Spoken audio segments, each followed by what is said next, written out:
We're seeing promising signs every day that 2026 is going to be a record successful year for the American people, just as President Trump promised them. The January jobs report shattered expectations, highlighting how the president's pro-growth economic agenda is fueling American prosperity. The economy added 172,000 new private sector jobs to kick off the year. That's more than 2.5 times economists' predictions. The labor force participation rate went up while the unemployment rate fell. The prime age labor force participation rate is now at its highest since 2001. Most importantly, 100% of all job creation under President Trump continues to be in the private sector. This is truly remarkable. That's 615,000 private sector jobs that have been added in President Trump's second term thus far. These are real working people. These are real American families who will be living out their American dream. Meanwhile, federal government employment has shrunk to its lowest level since 1966, saving taxpayers $29 billion annually. And all of the net job growth under President Trump has gone to native-born Americans, ending the disgraceful pattern under Joe Biden of job gains going to non-citizens and illegal aliens. Additionally, on inflation, the new CPI report is even more proof of the progress made by President Trump. Despite all of the doom casting from the so-called experts, the president has managed to utilize powerful tariffs to secure trillions of dollars in investments into our country and rebalance our trade deals while simultaneously cooling inflation. Year-over-year inflation fell to 2.4% in January, beating expectations again and marking the lowest level since May. Core inflation, the best measure of inflation, dropped to its lowest level in nearly 5 years. Meanwhile, real average hourly earnings for all private sector workers rose in the month of January, which means more money is going back directly into people's pockets.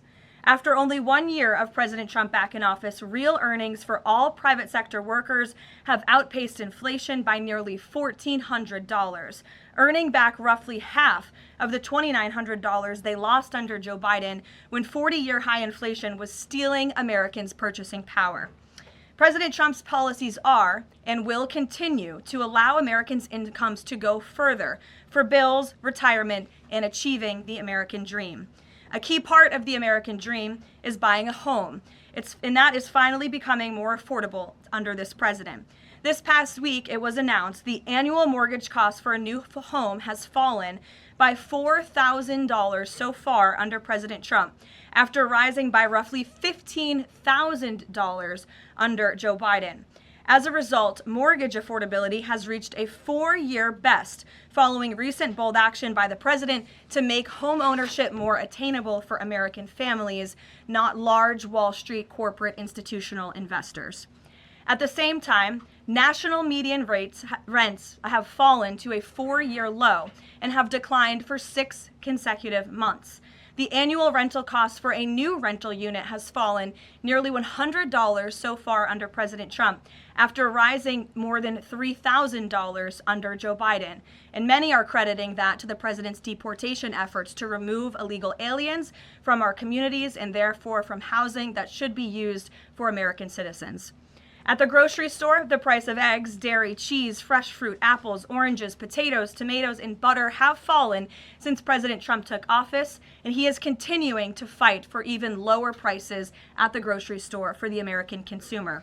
At the gas pump, fuel prices are down by almost 10% over the past year. The average national price for a gallon of regular gas is now less than $3 and is approaching $2.70 in some states, and much lower than that in many states across the country as well. We've seen in several states gas is under $2 a gallon. And at the pharmacy, prescription drug prices are down over the past year, with even more price relief ahead for American patients, thanks to President Trump's most favored nation drug pricing deals and the great healthcare plan, which he is calling on Congress to pass as soon as possible. What President Trump wants Americans to understand is that this is only the start and the best is yet to come. The historic success that we have seen since he took office is just the beginning of enormous growth and opportunity that we are about to witness. And I know the president looks forward to hitting the road and being with the great people of Georgia tomorrow to talk about just this. So with that, today, I know there's a lot of news. I will open it up to take your questions, and we're going to start, as always, with our new media seat, the great Michael Graham from Inside Sources. Thank you for being here, Michael. Thank you for having us, and thanks from our 200 newspaper partners around the country. So you mentioned gas. We didn't mention natural gas. And back where you live, your friends and family are paying among the highest prices for natural gas to heat their home and for electricity generation, the #1 source of power across New England. The cheap gas is in Pennsylvania. The two highest places to buy gas in the country, New York City and Boston. The problem is the blue states will not allow the gas to travel to produce electricity or to reach customers. When President Trump first came back in office, there was some talk, him and Governor Hochul in New York possibly reaching a deal. When will consumers in the Northeast feel relief from President Trump's energy policies, and what can he do about state objections to expansion of infrastructure? Then have a quick follow-up. Sure, absolutely. Well, the president has promised all Americans across the country, and in particular in the Northeast, where we do face much higher costs of electricity and of energy, unfortunately, because of the Democrat policies in the area. From the federal government's perspective, the president and the National Energy Dominance Council, Secretaries Wright and Burgum, are doing all we can when it comes to federal permitting. The drill, baby, drill agenda is obviously underway. The president has made a huge push for more fossil fuels in this country. You look at what he did last week with respect to coal. Coal truly keeps the lights on in this country. We learned that in the recent winter storms. However, there's only so much that can be done at the federal level. That's why the president has called on blue state governors to participate in this energy dominance agenda, including governors in New England and the Northeast, by contacting Governor Hochul directly to get this Constitution pipeline underway. This is not only going to bring down the cost of energy in the Northeast, it's also going to support job growth and energy affordability and more opportunity for workers in the Northeast. And I just have a quick statistic here on energy that I found fascinating, and it's obviously true because I'm saying it up here. Red states with Republican legislatures currently enjoy lower average retail electricity prices than blue states with Democrat legislatures. And that's exactly why the president is calling on all blue state governors across New England and the Northeast to get on board. Let's bring prices down for all Americans, whether they live in a red or a blue state. So right down the street from your alma mater, San Antonio College, is talking about building an ICE facility that's causing a lot of political agita in New Hampshire, and for the Republican governor, Kelly Ayotte.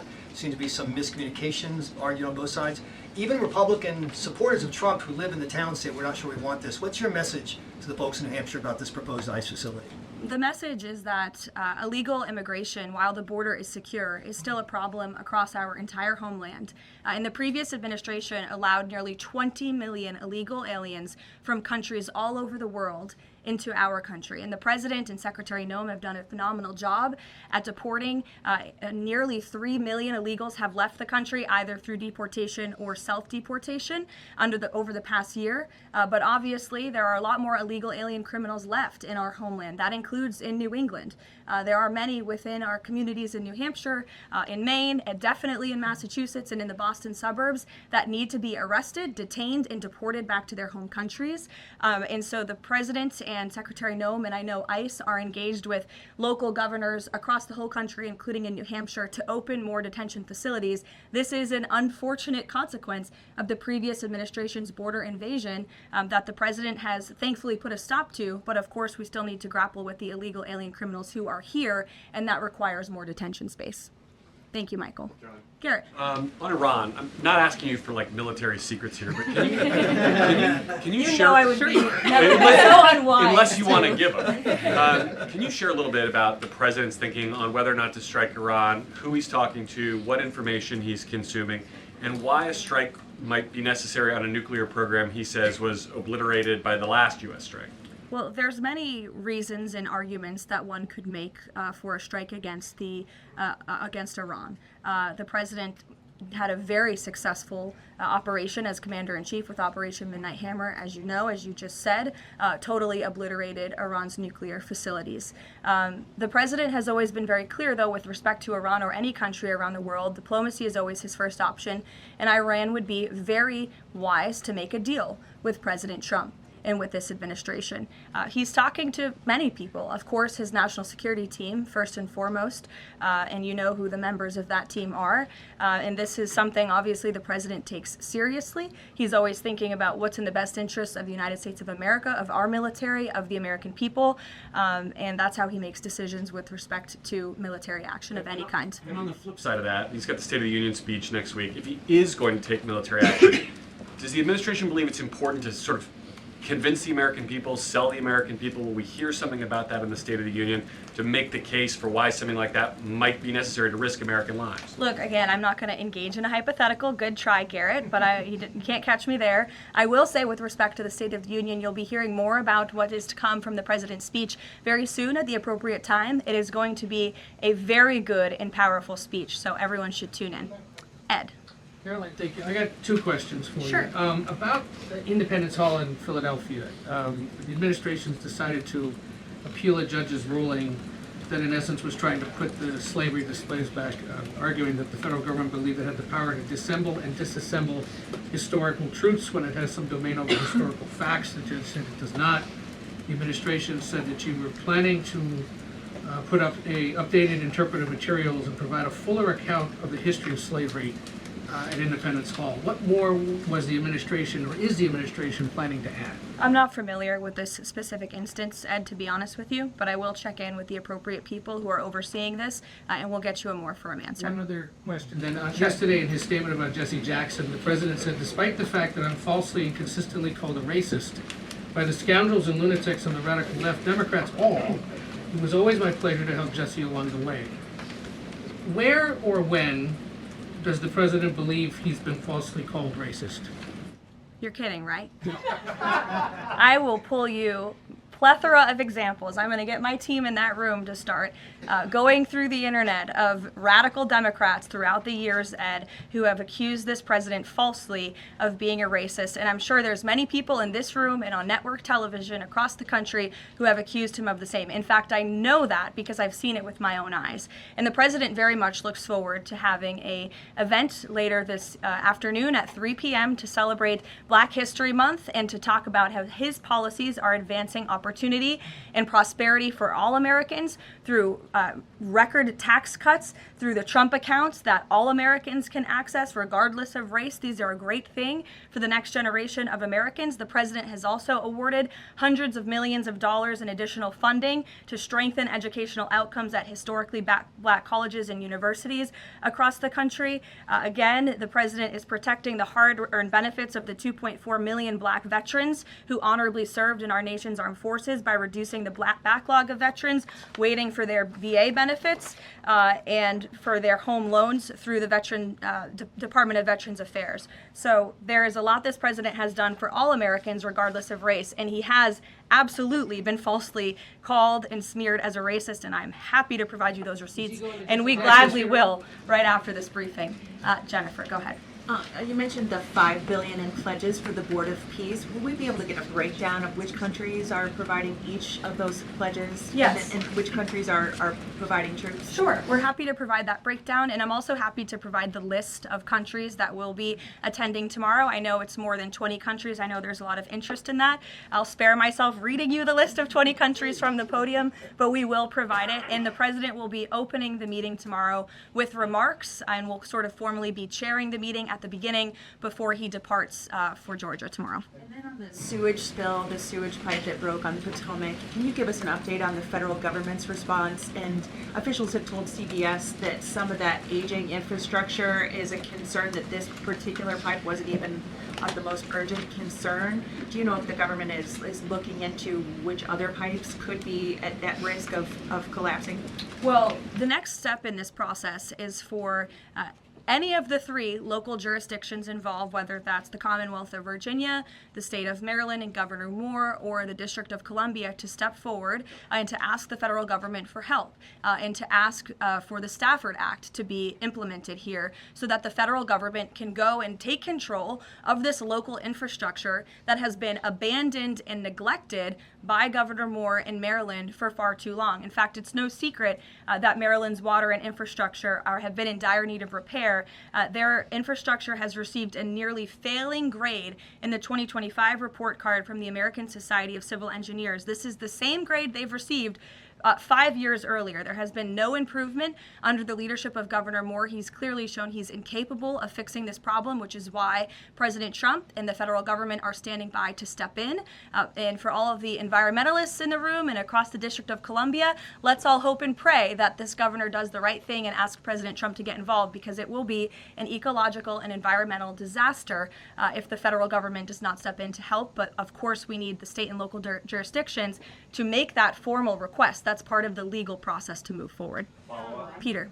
So you said that any of the three Democrats just need to ask. A few minutes ago, Maryland's Governor Wes Moore asked. He said, if the president wants me to ask nicely, our response is this: please, Mr. President, do your job.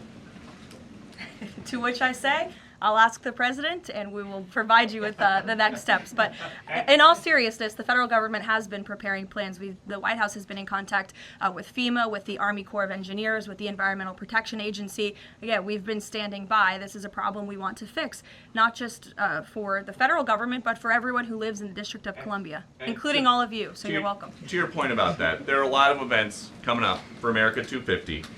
The president wants people from all over to come to the nation's capital. Is he worried that by the summer, the Potomac River will still smell like poop?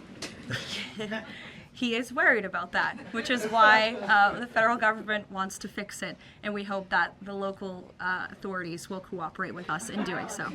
Steve. So what will the $5 billion be used for in Board of Peace, and will that be sort of a down payment for much more money? You'll be hearing more about that tomorrow at the meeting. If you recall, at the first meeting when we were in Davos, Jared Kushner did provide a very detailed PowerPoint presentation for the vision of Gaza, the reconstruction and the humanitarian efforts, of course, providing local security on the ground. That will be part of the discussion tomorrow, is how can we maintain security? First, you must achieve security to get to prosperity, which is sort of the second part of this plan. So you'll be hearing more about that tomorrow, but I would just point out $5 billion worth of investment. We're talking about reconstructing Gaza. I remember when those words came from the president's lips in the East Room many months ago, and all of you in the press were bewildered at how the president could have such an ambitious goal of rebuilding Gaza, which is obviously a place that has been just turmoiled by violence and chaos for many, many years. But we are well underway in doing that, and it's a historic accomplishment for this president. Secondly, is the president seeing enough progress in the Iran talks to let negotiations go a little further? I mean, where do things stand after yesterday's talks? I think you heard from the administration and the State Department yesterday that there was a little bit of progress made, but we're still very far apart on some issues. I believe the Iranians are expected to come back to us with some more detail in the next couple of weeks, and so the president will continue to watch how this plays out. Sure. Follow up on that. Thank you, Karoline. On these Iran talks, I mean, how much time is the president willing to give it before he is seriously maybe considering military action? Is he willing to give it that full 2 weeks? And has he given the Iranian officials a deadline on when he wants to see a deal? It's a fair question, Rachel, but I'm not going to set deadlines on behalf of the President of the United States. And then just one more on the shutdown. We're now in this partial shutdown over DHS funding. Has the president personally spoken to the Democratic leaders in Congress? Can we expect to see them at the White House to try to make a deal on this? Not to my knowledge. He hasn't had any direct conversation or correspondence with Democrat lawmakers recently. It doesn't mean he's not willing to. I'm just not aware of any conversations that have taken place. I do know the White House and the president's representatives have been in direct conversations with both Democrats and Republicans, but of course, Democrats are the reason that the Department of Homeland Security is currently shut down. They have chosen to act against the American people for political reasons, and now we have FEMA workers, the men and women of the United States Coast Guard, men and women of TSA who keep our airports moving, who will be working without paychecks for no good reason other than the Democrats wanting to pick a fight with Donald Trump. And the president thinks that is irresponsible and despicable. He wants the government to be open. We've been engaged in good faith negotiations with the Democrats. Last night they sent over a counter proposal that frankly was very unserious, and we hope they get serious very soon because Americans are going to be impacted by this. Sure. President Trump has talked about a forthcoming executive order on voter ID. Is there more details you can provide for that? And can you talk about any steps that you're taking to overcome court challenges that you've kind of faced in this area before on voting? Well, as the president said in that Truth Social post, he's discussing and exploring legal options for a potential executive order with respect to voter ID, but this is something he's made very clear he wants Congress to get done. The Save America Act is a common sense piece of legislation that has now passed the House of Representatives to ensure that voter ID is a requirement in the United States of America. This is a common sense policy that nearly 90% of the country agrees with. You need an ID to go and purchase alcohol. You need an ID to go to the library and check out a book. And so the president thinks you should have an ID to vote in our nation's elections. And I know the vast majority of Americans agree with him on that. And he wants Congress to move quickly to get it done. Thank you. So can I ask on Cuba something? Sure. On Cuba, it's increasingly being described as a humanitarian crisis. What is a successful outcome for the U.S. that the U.S. wants to see in Cuba? Is there anything less than regime change that would be considered success? I think, as Secretary Rubio has articulated and the president himself, we obviously want to see flourishing and prosperous democracies all over the world, especially in our own hemisphere. I'm not dictating any actions the United States may take to get there, but of course that's in the United States' best interest to have Cuba be a truly free and prosperous democracy. Unfortunately, right now, that is not the case. They are a regime that is falling. Their country is collapsing, and that's why we believe it's in their best interest to make very dramatic changes very soon, and we'll see what they decide to do. Sure. Thank you so much. Following up on Gaza, this $5 billion, who exactly would be in charge of managing this money? Would that be the president himself making the final decisions on how these funds are spent? It will be the Board of Peace, which the president is, of course, the chairman of, but all of the member parties, I believe, will have votes on the funding. And then, of course, there is that technocratic layer underneath the official Board of Peace with the member countries that will be making decisions as well. So if you just go back and look at the first event that we had where we sort of unveiled the structure of the Board of Peace, that structure remains in place, and they'll be overseeing the funds that will be announced tomorrow for their reconstruction and humanitarian efforts. Sure. Another question on that Board of Peace announcement. You mentioned there will be the announcement of who comprises that International Stability Force. How soon will that force be deployed?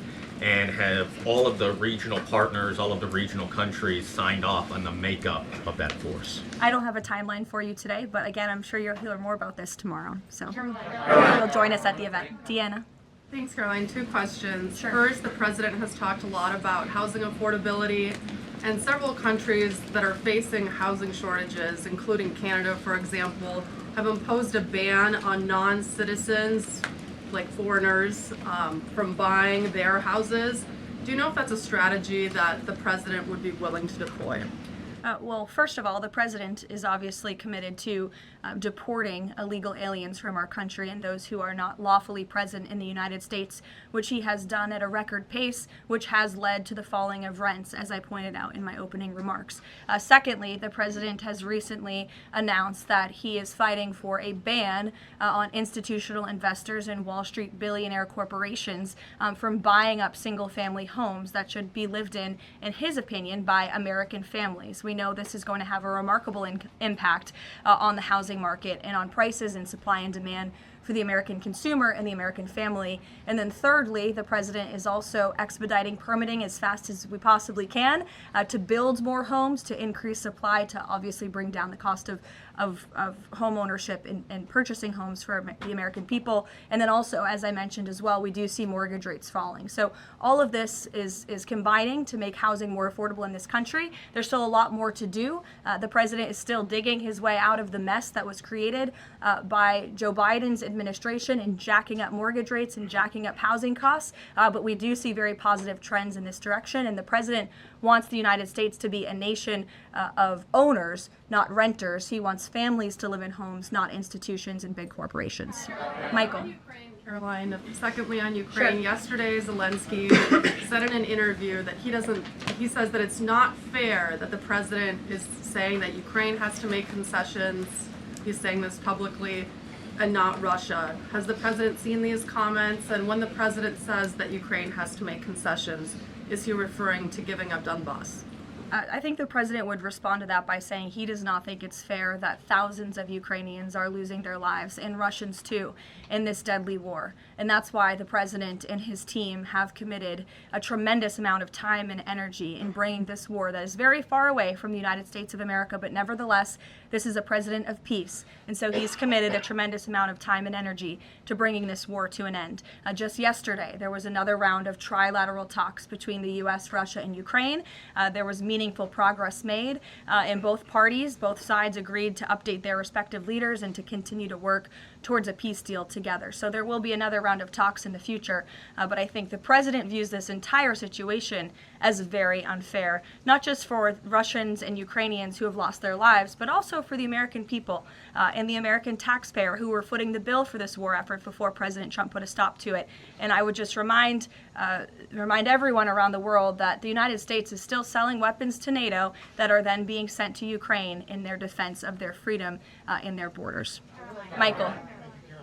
Russia is reportedly joining Iran for joint naval exercises in the Gulf of Oman this week. Has the president issued any kind of warning to Russia or even China not to involve itself if the U.S. decides to strike Iran?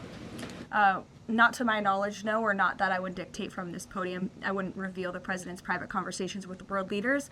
With respect to that, again, when it comes to Iran, the president has a decision to make, and he will do that, and I'm not going to broadcast what that decision may be ahead of him.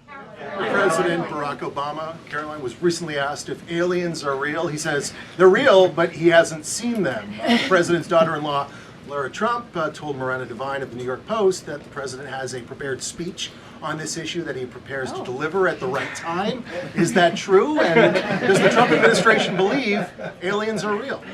Well, a speech on aliens would be news to me. That sounds very exciting, though. I'll have to check in with our speech writing team. And that would be of great interest to me personally, and I'm sure all of you in this room, and apparently former President Obama, too. So we'll keep you posted on that. Tyler. The White House has touted an unprecedented amount of cooperation with counties in Minneapolis after the negotiations with Tom Homan. Are those written or verbal deals with the sheriff? How many have agreed to cooperate on immigration enforcement who previously refused to do so? Yeah, the last time I spoke with Mr. Homan, which was just a few days ago, he assured us that nearly every single county in the state of Minnesota has agreed to notify ICE when they are releasing criminal illegal aliens from their jails. This is an unprecedented level of cooperation that we have not seen. It has led to not only cooperation to detain illegal aliens in Minnesota, which just this past week I have looked at the list. They've detained some very heinous people who none of you would want living in your communities, but has also led to a much more calm situation on the ground. We've also seen, and you've seen this with your own eyes play out, the local police and the state police have now cooperated in the arrests of left-wing agitators and criminals who are unlawfully obstructing immigration enforcement in their efforts. So this is a huge win, and again, the president sent Mr. Homan to Minnesota to do a job, and he has done it well, and I think the situation on the ground proves that. Are those like written agreements that they've been signed by various officials in the state? These are agreements that have been made by state and local officials in the federal government, and we are seeing that cooperation play out every single day. These counties are notifying ICE when they are releasing criminal illegals from their jail, and we do know that they are arresting left-wing agitators who are unlawfully impeding law enforcement. There's video to show that. Show it yourself. You can view it with your own eyes. John. Thank you, Caroline. You mentioned two things: DHS closed and the SAVE Act IDs. Both of these could get solved in 15 minutes if Senate Leader John Thune simply got rid of this phony 60-vote cloture rule and got 51 votes, and that would be the end of it, because everyone in this room knows if the Democrats take over, they'll get rid of that rule in 90 minutes. They already tried it one time, and the two Democratic senators that stopped it are no longer there, Manchin and Sinema. President Trump is backing a lot of these senators for re-election, and yet they will not get rid of the 60-vote cloture rule, which is holding everything up. What is the president's position on John Thune in the Senate finally getting rid of this so this legislation can get moved? Well, the president has a good relationship with Senate Majority Leader John Thune. They keep in very close contact, and they work together all of the time. I hear your passion in your voice, and I know it's shared by many Americans across the country, including the president himself. He wants to see the SAVE Act voted, and he's expressed that both publicly to all of you, the American people, but also privately in his conversations with Senate Majority Leader Thune and many other members of Congress as well. Yes, Rav, go ahead. Good to see you. So J.B. Pritzker just recently signed the bill. The law went into effect in January, and it's supposedly going to allocate about $2.5 billion to illegals to go to college with financial aid in the state of Illinois. What is the White House's reaction to this? Illinois is already, by 2027, they're supposed to have a $3 billion deficit. What's your reaction to that? Yeah, we'll have to take a look at that. I would say the president certainly thinks that Governor Pritzker is not doing a very good job of managing his state, as evidenced by not only the waste, fraud, and abuse, but also the crime in the city of Chicago that unfortunately Governor Pritzker has refused to pick up the phone and call the White House and ask for help on, which is something his residents want him to do, but he refuses to do for political reasons. As for the specific money, we'll take a look and get you an answer. You're welcome. John. Thanks a lot, Caroline. Two questions. One is about the president's trip to Georgia tomorrow. If you can provide some additional information about that, why Northwest Georgia was chosen for this particular trip, for instance. Sure. Well, Georgia is obviously a very important state to the president and to the Republican Party, and the president loves the people of Georgia. He'll be touring, like I said, a steel facility, and then he'll also be stopping by another local business, and he will be giving remarks on affordability, on the economy, on all of the great economic news that I just shared with you earlier. He'll be meeting and greeting with everyday Americans, and that's what the president loves to do, to get out across the country, and he's spoken about his intention to go across the country a lot more, and obviously tomorrow's trip is evidence of that. Secondly, last week, as you know, big event that took place in the Roosevelt Room, the president announcing that the EPA has repealed these federal limits on emissions for cars, trucks, and power plants. And in the president's presentation, he mentioned that American families will save $2,500 for a new car or truck. Where is the promise coming from automakers that they're going to pass along their savings to those families all across the country? It's a great question, John. That was an economic analysis that was provided to the president, and I'd be happy to provide that to you so you can take a look yourself. But I'm glad you brought up the president's announcement last week, because this is one of the largest deregulatory actions ever taken in the United States of America. And overall, it's going to save our country $1.3 trillion in regulatory burdens that have really done nothing for our country, nothing for our environment, nothing for our economy. In fact, this announcement received widespread and bipartisan praise. I think I recall seeing the editorial board of the Washington Post, of all places, even commending the president and Administrator Zeldin for this historic action last week. So there's no doubt it is going to save the American consumer money, and I'd be happy to provide that specific economic analysis to you. Sure, in the middle, go ahead. Yes. Thank you. Governor Moore in Maryland signed a bill that is ending the law enforcement cooperation with ICE. And by doing that, a lot of local sheriffs are not happy, and in fact, they met today in Annapolis to come up with legal action. What is the message of the White House to those sheriffs and to the residents of Maryland? Well, first of all, it's another despicable action by Governor Wes Moore.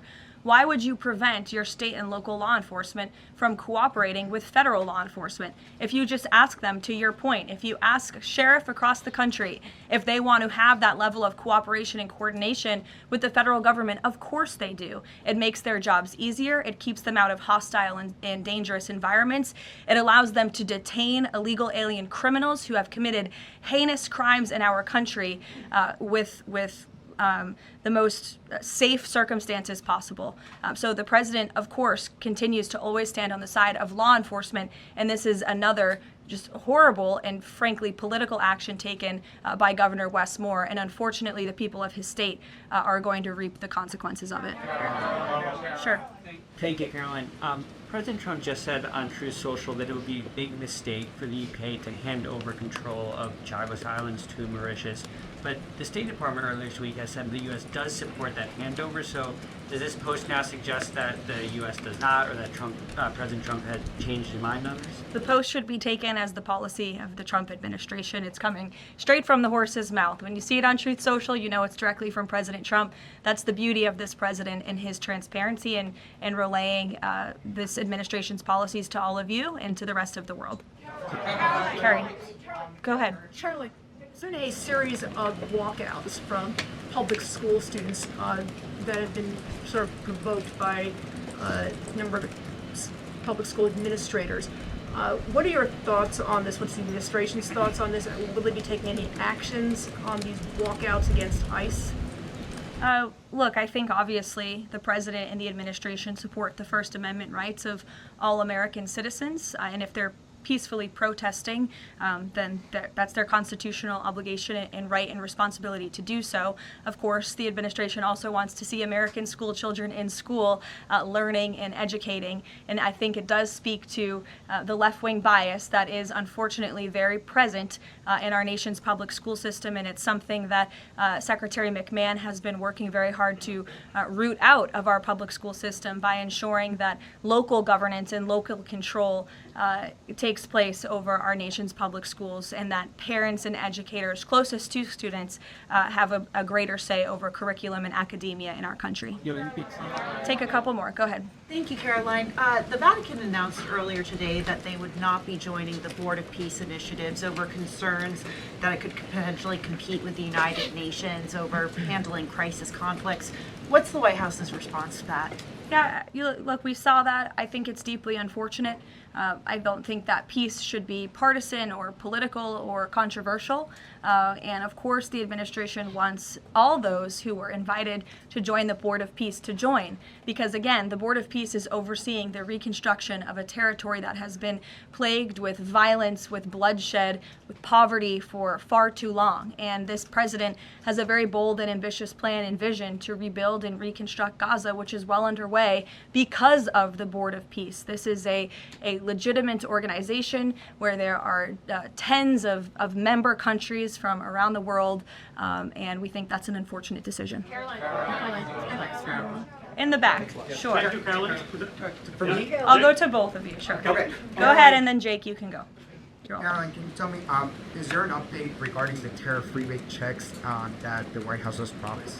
I don't have an update for you on timeline, but I know that it's something that the president and his economic team continue to very seriously discuss. Thank you, Caroline. I've got two questions. First, does the president see some sort of religious or prophetic component to the unfolding developments in the Middle East? I haven't spoken to him about that particular perspective, to be honest with you, but of course the president wants peace for all people of all faiths all around the world, and that's part of his push to create peace in the Middle East, which he has done successfully. And my second question is, as his popularity rises around the world, and especially in regions where he's invested so much effort in promoting peace and ending wars, do you think we might be watching the emergence of a global MAGA movement? Is this something that the president has discussed at all? Well, I don't know, Jake, but I sure hope so. Take a couple more. Go ahead. Sure. I wanted to ask you about Iran. As the U.S. military builds up around Iran, is President Trump coordinating war plans with Israel so that if he does decide to strike, that Israel will be a part of those strikes? Look, I don't have any specifics on the president's recent conversations with Israel. As you know, Prime Minister Netanyahu was just here at the White House last week or the week before. But again, with respect to Iran, there was some progress made yesterday. There are still a lot of details to discuss, and we'll continue to see how this plays out. The United States government, of course, is always in close communication and correspondence with the state of Israel, and that starts right at the top with the president and Prime Minister Netanyahu themselves. One more. Go ahead. Last week we saw the underlying affidavit for the search warrant that was executed in Fulton County, and there was not any mention in that document about foreign election interference in the 2020 election. I'm wondering if DNI Gabbard has uncovered that in Georgia or in Puerto Rico, where we know her team was sent as well? I don't have any updates for you on that today. I would defer you to the director's office herself. Caroline, sure. Questions. One on the president's schedule today. It says he has signing time. What is he signing today? Are we expecting executive orders or actions? That's the first question. And then second, the Wall Street Journal is reporting that a U.S. arms sale package for Taiwan is in limbo. Can you just confirm this reporting / offer any additional comment? And how concerned is the administration that if an arms deal with Taiwan went through, that this could disrupt the China-U.S. Trade truce? Sure. Well, I haven't read the full Wall Street Journal report. I will just say with respect to an arms sale to Taiwan, I don't have any announcements or updates on that for you today. And to your first question about what the president will be signing, he will be signing an executive order, which you will all be hearing about later this afternoon, and you will see him in 1 hour at the Black History Month reception. We'll see you there. Thank you.